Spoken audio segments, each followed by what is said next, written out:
All right, we're back. We are still on page 3 of note 7, which is related rates.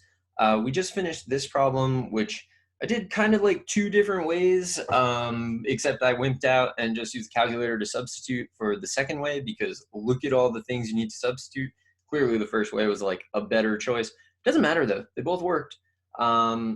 Except I didn't want to do the one on the right, so like maybe it does sort of matter. You might have noticed there's a little bit of trig in there.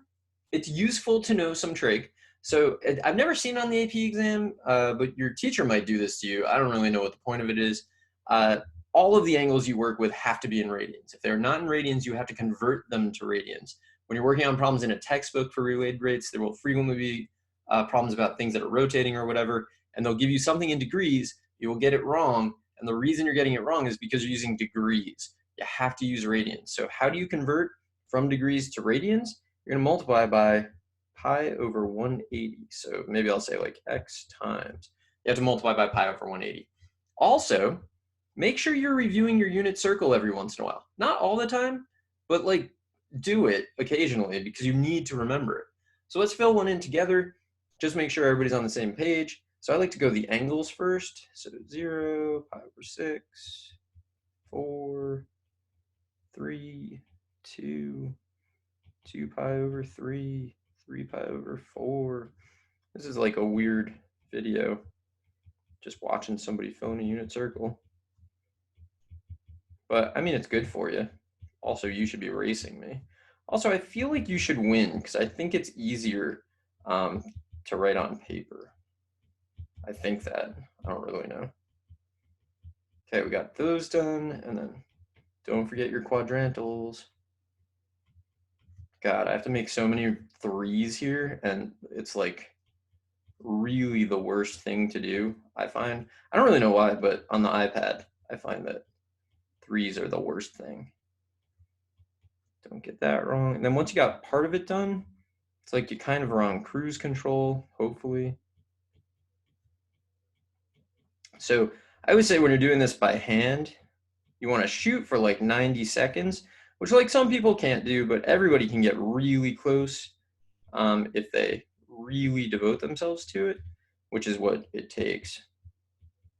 I have no idea what I'm doing it in. Probably not that. Also, I keep talking, which no doubt is worse. But we're almost there. And so one advantage, if you can do this fast enough, is that you are never that far from having a filled out unit circle. Whew, I don't know how long that took. More than 90 seconds, I'm sure. But that's a unit circle. It's filled in, which is great because now you can use it if you need to, right? Do you need to know the cosine of 2 pi over 3? Look at 2 pi over 3. What's the x-coordinate? -1/2. Do you need to know the secant of 7 pi over 6? Well, look at the ordered pair. What's the cosine? -√3/2. Secant is -2/√3. It's like super useful to have this memorized. I run into a lot of people who think that like, oh, what's the point of memorizing it? Like, I don't know. My life is a lot easier because I did. Like, I will never know what it's like to not have memorized it. And I think that's a huge advantage that everyone can give themselves. And someone who's telling you not to memorize things, question their motives. Why don't they want you to memorize it? Like, what do they think it will cost you? You can memorize almost anything. People used to memorize entire books. We just don't use our memories like that anymore, but we could. And the unit circle is one of the ways you can. So let's talk about the next sort of type of related rates problem. So we've done a lot of things with triangles, like a lot of things with triangles. The next most logical thing to do is something with cones. So cones are sort of like, this is not true and people are gonna be annoyed. They're like 3-dimensional triangles. Like you just take a triangle and rotate it about one of its legs, you're gonna get a cone. And because of that, there's a lot of triangle-like stuff involved. So when you're dealing with cones, 2 things will happen. You'll have a conical tank that you're either filling or stuff is leaking out of. Usually it has its point down, so that's technically called an inverted cone. So an ice cream cone, like, right, you get ice cream. The cone they put it in, the way you hold it, that's an inverted cone. That's, I think, what most people think of as a cone. A cone is kind of like the traditional like dunce cap that like Bart Simpson will sometimes wear or whatever. That's a cone. So cones and inverted cones, kind of got to keep track of that. And then sometimes you're just dumping stuff and it's falling and it's forming a cone. So like I don't really think you should do this, but if you have like a giant thing of salt, like I don't know, like in your kitchen or whatever, like if you take it and just dump it out, it's gonna form a cone, like a very shallow cone, but it forms one. So let's see if we can do this. So we have water that is running into a conical tank at the rate of blah, blah, blah. That's a volume though, right? 9 cubic feet per minute. So I shouldn't blah, blah, blah my way through that. It's going in at 9 cubic feet per minute. The tank stands point down. So it's an inverted cone. So what we have here is we have sort of like, that's not perfect. Will this make any ellipse or will it turn into a circle? What? I don't know what that is. Okay, so yeah, you saw it there. That's perfect. That's basically what we have. And water's flowing into that at 9 cubic feet per minute. The cone itself, so the tank has a height of 10 and a base radius of 5. So it's a little confusing because the base radius is like up in the air for this, but it's still the base of the cone. So we know that this is 5, and if we measured this, it would be 10. Okay, so how fast is the water level rising when the water is 6 feet deep? So here's what you're going to do on cone problems. You're going to reduce them down to triangle problems. Perfect. So let's take a cross section of half of this. So this actually, I think it will help me with. So straight line, straight line. Okay, so what we do is this whole deal here is 10, and this is 5. What I'm going to do is I'm going to add another line. It goes from there to there, and this is kind of like the stuff that's filling it, right? So that's like maybe the water or whatever. So that's going to have a height, and that's what's changing. So this I'm going to call H, and as it changes, there's a different radius, right? So this is a weird thing. When you take an inverted cone, right? Or if you've ever played like sports, sometimes they have the weird cone cups when you're like at a soccer field or whatever. Instead of having like a nice normal cup, they'll give you a cone and you hold it. As you fill a cone, you create a similar cone, like geometrically similar cone all the way through. The radius and height are in the same exact proportions all the way through. So this has its own radius. And what we know for sure is that, I'm going to do this all in blue. The radius to the height of the little cone is the same as, you know what, I will switch it up, the radius to the height of the bigger cone. That's your relationship. That's super important, okay? So that means that the radius is equal to 1/2 the height, or that the height is equal to twice the radius. We don't know which one we need yet. So I kind of jumped the gun on that. But how fast is the water level rise? So what do we know? We know all of this geometrically. That's great. We were told dV dt, because water runs into the tank, that's positive cubic feet per minute. We want to find, what do we want to find? We want to find the rate at which the water level is rising. We want to find dH dt. So find dH dt. And when do we want to find that? We want to find that when the height is 6, when h is 6. Okay, so we're trying to find dH dt. We know dV dt, we know h. What do we know about the volume of a cone? So the volume of a cone is 1/3 the base times the height, 1/3 pi r squared h. All right, we are trying to find dH dt, which means we would like to get rid of any variable that is not an h, preferably. So I'm going to try to rewrite the volume as a function of just h. I want to get rid of r. So what can I use to do that? Well, I know r is equal to h over 2. So I can actually rewrite this thing as 1/3 pi h over 2 squared times h. So the volume is 1/12 pi h cubed. So that's the volume, okay? So what you want to do is look at everything that you're given, look at all the geometric relationships that exist, figure out what you're trying to solve for, dHdt in this case, get rid of every variable that you can that is not that. So since we knew dv dt, it's okay to leave v. We don't know dr dt, we don't know r. Get rid of them. How do you get rid of them? Geometric relationships, similar triangles, really. So now let's see. So dv dt is going to be 1/4 pi h, sorry, I almost said r. And then I was going to say har, like h and r together. And then dh dt by the chain rule. Okay, and we're trying to solve for dh dt. Good, because we know a bunch of things. We know almost everything. We know that we need an h, but we know that h is 6. We need a dv dt, but we know that dv dt is 9, and that's it. Those are the only unknowns.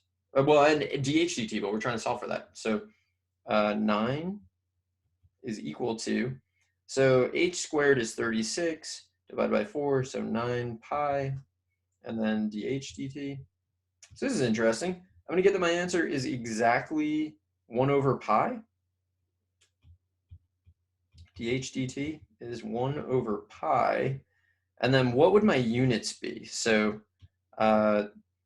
feet, right? Or let's use a different color as we hunt for our units. Feet is our linear measure. And then minutes are time. So this is going to be feet per minute.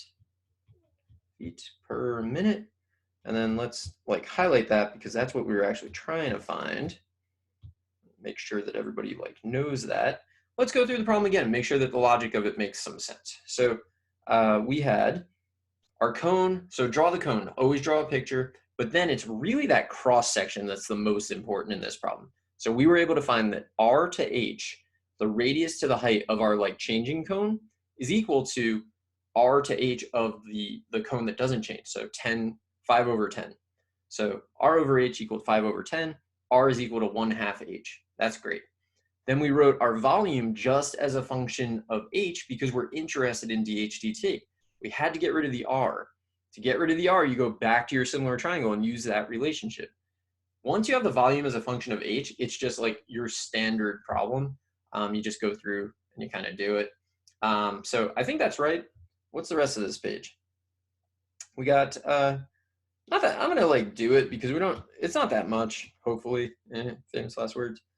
So this picture is the cross section of a cone. It's the one you need to know. So this, I'm gonna use capitals for the big one. So this is H, this is R. I'm gonna use lowercase for the smaller thing. This is R, this is H. It is always the case that capital R over capital H equals lowercase r over lowercase h. Always the case. You're gonna use that all the time. When I was in high school, I tried to share that fact with one of my friends right before we took our related rates test. And he was like, I don't have time for this useless stuff you're trying to tell me. Boom, that was it. It was on like 3 of the questions. He didn't know it, couldn't do it. You gotta know that relationship because you're gonna use it over and over and over. All right, let's do this. Gravel falls from a conveyor belt, forming a conical pile. Okay, whose radius is always 3 times its height. Let's like draw something. So I'm not gonna draw an accurate picture. I'm just gonna draw like what I think it looks like. So this is an artist's rendition. So like that. You know what really, really matters though? Is our cross section. Or does it? Well, I don't know. Let's actually read the problem. I didn't really pay attention when I read the problem. It's a weird thing you can do. You can read out loud. That's why I never liked when they would call on you to read out loud in class. Like I can read out loud, but when I do, I don't know what I'm saying. I'm just saying the words. Okay, it's like a Ron Burgundy type thing. He'll read whatever's in front of him. Gravel falls. All right, so the radius is 3 times the height. So I know for this picture that the radius is 3 times the height. And I know that gravel is falling at a rate, so I know that dV dt. So if you're not sure if it's dV dt or whatever, look at the units. Cubic feet, that's volume per minute. So that's got to be dV dt. So dV dt is 3. We want to find the rate of change. So we're finding the rate of change of the height.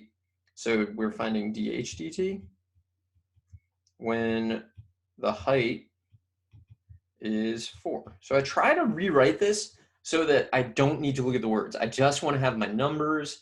I always go back to the problem to look for the units at the end because I have a bad habit of not writing the units as I go. But anyway, the volume is going to be 1/3 pi the radius squared times the height.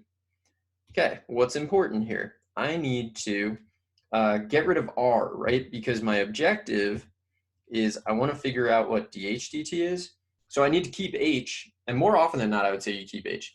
Like it looks like my collar is like super messed up. I guess it's not. I don't know. I don't even know if you can like see that level of, you know what it is? I think it's like the lighting. It's really, yeah, it is. Really like way popped out collar here. Okay, so I'm finding dH dt, which means I don't need, and I don't know anything at all about r. Get rid of r, right? R is equal to 3h, just do it. So since r is equal to 3h, since this is true, we can replace r with that and totally rewrite this thing so it's only a function of one variable. It'll only, volume is a function of height. That's all we want. So volume 1/3 pi 3h squared times h. So the volume is not, so 3 pi h cubed. Okay. So now we're looking for dH dt. So I need to take the derivative with respect to time. So that'll give me dV dt is going to be 9 pi dH dt. I forgot like one whole factor there. 9 pi, and then I took off the roof. 9 pi h squared dH dt. It's like, that's a rare instance where all I did was remember the chain rule. I forgot to find the actual derivative and I just used the chain rule. So dH dt, all right, can we substitute? Sure. We know that, we need an h, but we know that h is 4. We need a dV dt, but we actually know dV dt is 3 because it was given. And so let's substitute. We got 3 is equal to 9 pi times 16 dH dt. So what is dH dt? dH dt is going to be, so 3 divided by 9 is 1/3. So I think it's 1/48 pi? And then what on earth would be the units of that? So the height is, so it's in feet per minute. So how certain do I feel about that answer? Not very, because it's so small. So when the height, okay, so what are we doing here? When the height is 4, the radius is 12, so it's like enormous. So does it make sense that if you're putting on, yeah, okay, so like, because the radius is always 3 times the height, this is like a very, very spread out cone. So it makes sense to me that as you pour on some volume, like the height doesn't change very much because the radius is changing so much. If the radius changed very little, then the height would change a lot. Like it's the difference between taking like sand or something and you can pour it into like 2 different cylindrical receptacles.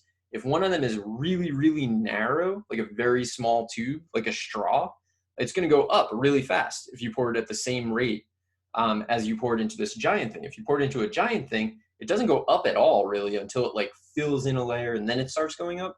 So it makes sense to me that this would be small. Does it make sense that it would be this small? So let's follow through the work. 1/3 pi r squared h, definitely. R is equal to 3h, okay. So that gave me 9h squared divided by 3 is 3h squared times h, 3h cubed. Then we took the derivative. We got 9 pi h squared dH dt. Plug in, you get 6, so basically 144, I guess. Pi, and then 3 over 144 is 48, and then pi's in the denominator. I think it's right. It's just weird. But anyway, I'm gonna cut this video here. I will come back in another video, and we will keep going. So I will see you in the next one. And hope you're finding these kind of helpful because they're kind of a lot of work. So yeah, good deal for staying till the end.